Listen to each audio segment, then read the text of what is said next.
In the last 6 weeks of Mum's life, I moved into the house and I slept in the same room with her. I was with her 24/7.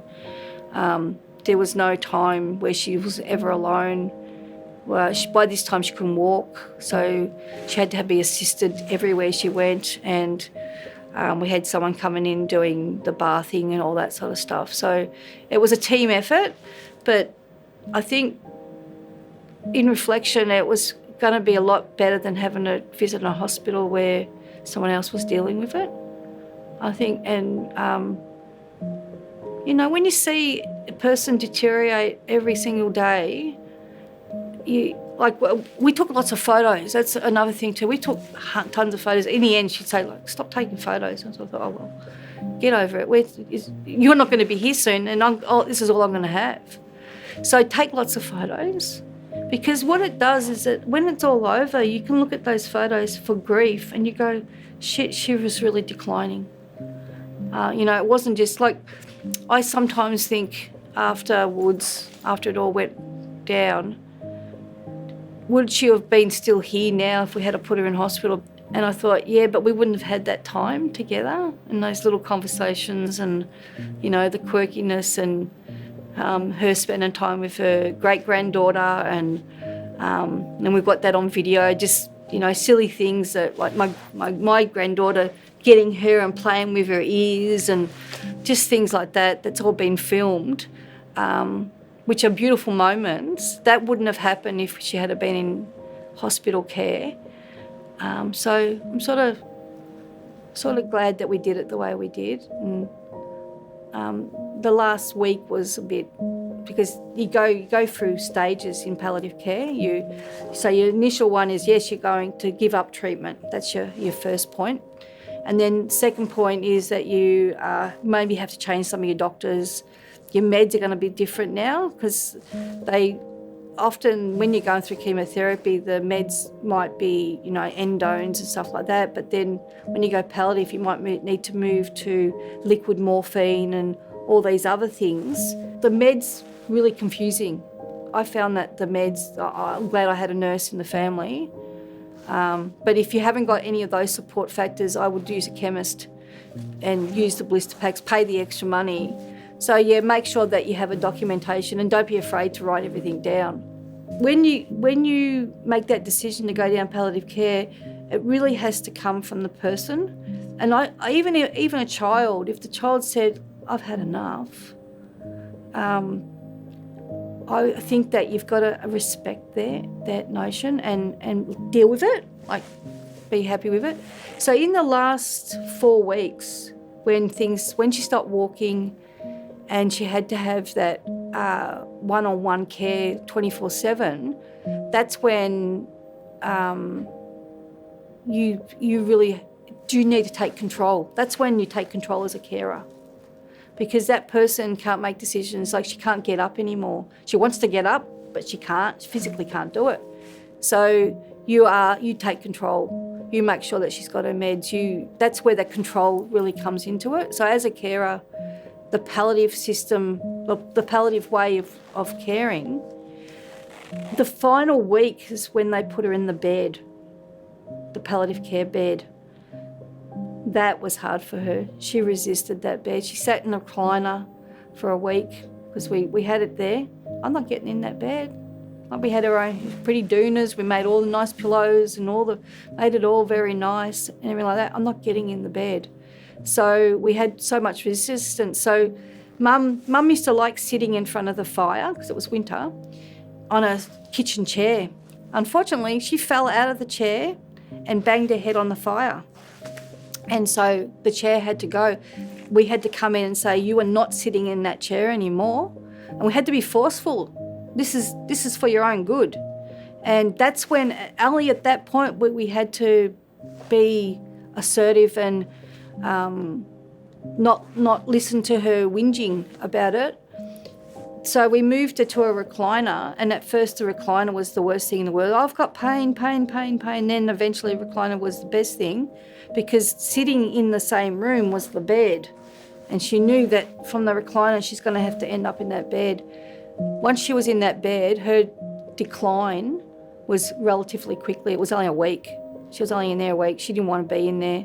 She couldn't go and have a smoke anymore. She couldn't talk anymore because the meds, I think, were affecting her speech and everything like that. The palliative care team are brilliant because they see this every day and they know exactly when someone's breathing's at a certain point. So listen to that, listen to them, what they say to you, and don't argue with them. They know their job. And, you know, they see these, they might see, 10 people a day that are in exactly the same situation. And they can see the different area. The body systems are breaking down. Mum got edema, so her legs were leaking fluid everywhere and all that sort of stuff. And then eventually it ended up in her arms, and she didn't last much longer after that. The day that she passed away, we were all in the house, and the Friday they put a drip in.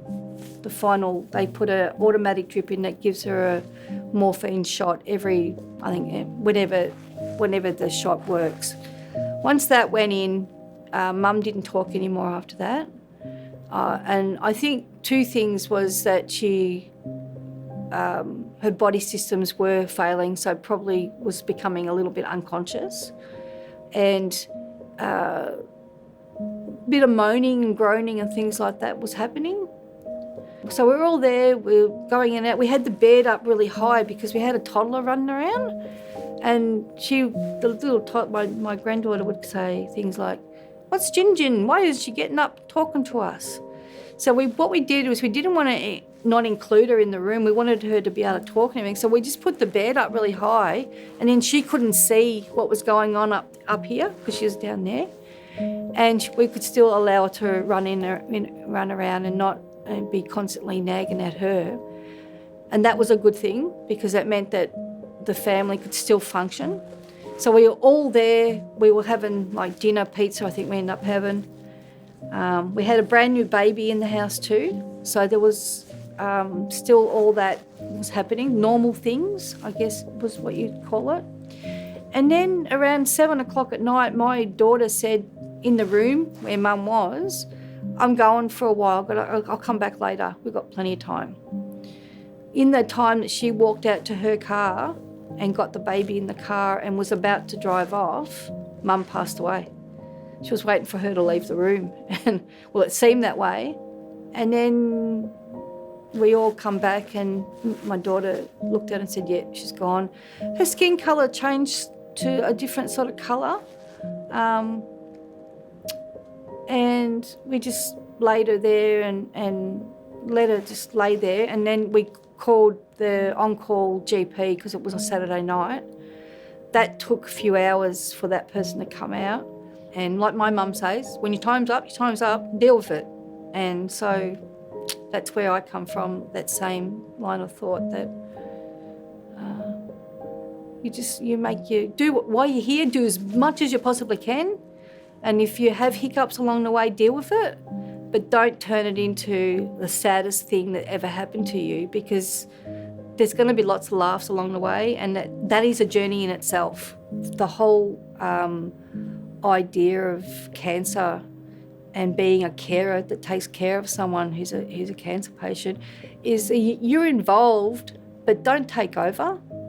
Just be involved, be support.